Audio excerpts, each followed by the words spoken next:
At yun na nga po, natapos na nga po nating paisin ang ating pong tawilis. Ayan po, pwede na po nating isalang sa ating pong lutuan. At tatakpan po muna natin. Ito.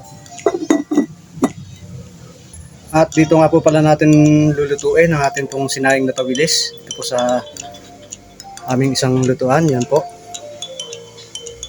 Dito po natin isasalang. Yan po. Yan po yung ating pinanguhang kahoy kanina. Yan po.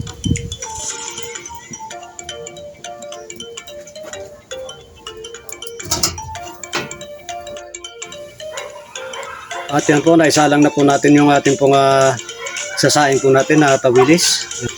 At yan nga po ay pakukuluan natin ng medyo matagal-tagal para sa ganun po ay lumambot din po ang kanya pong mga tinik. Sa ganun po ay magiging masarap po yung ating pong sinaing na tawilis.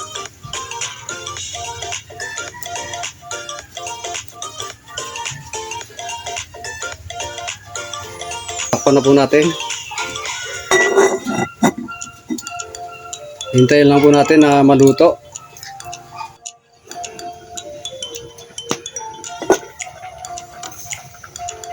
Yan po, konti na lang po at maluluto na po yung ating sinaing na tawilis. Yan po. Kailangan mahina na lang po yung apoy para dahan-dahan po siyang maluluto. Yan po.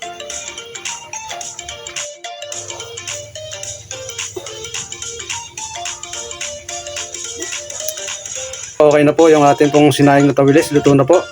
Hahanguin na po natin. Kain na po tayo. Huwag po tayo kumain. Magpasalamat muna po tayo sa Panginoon.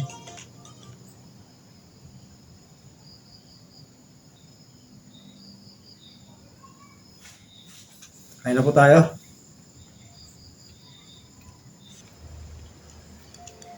Ang lambot ng tinik.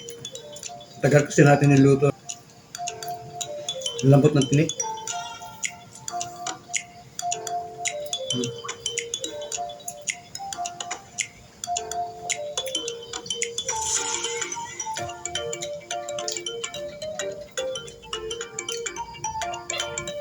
Ang lambot ng tinik.